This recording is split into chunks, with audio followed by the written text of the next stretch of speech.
The Right Honourable Prime Minister. Mr Speaker, I seek leave to move a motion without notice about the passing of the famed children's author Margaret Mahy, Order of New Zealand. Is there any objection to that course of action being followed? There is none. The Right Honourable Prime Minister. Mr Speaker, I'd like to express my sadness at the passing of Margaret Mahy, Order of New Zealand, one of New Zealand's best-loved authors.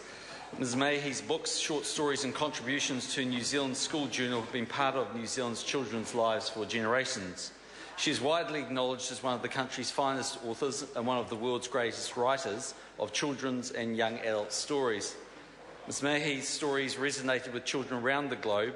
Her works were translated into a number of languages, and the accolades she received internationally illustrate her enormous contribution to children's literature.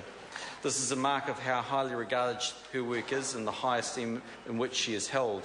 Margaret Mahy was awarded the Order of New Zealand in 1993. She won the Carnegie Medal in 1982 for The Haunting and in 1984 for The Changeover.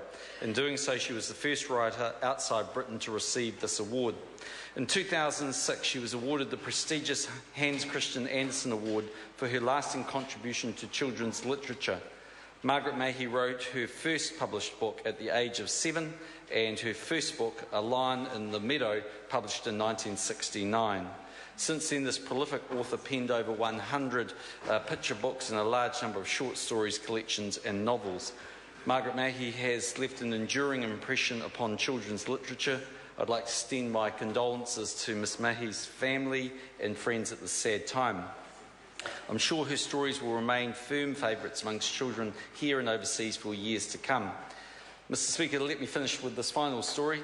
On my visit to the United Kingdom recently to celebrate Her Majesty the Queen's Diamond Jubilee, I gave the children of the Prime Minister, David Cameron, a copy of Margaret Mahy's classic, A Summery Summer's Morning. It is a quintessential New Zealand book which we thought would give the Cameron children a taste of what life in New Zealand is really like.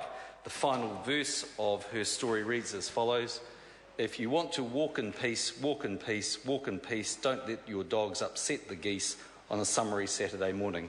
May Margaret Mahy rest in peace. The question is that the motion be agreed to. The Leader of the Opposition, David Thank you, Mr Speaker. I stand on behalf of the Labor Party to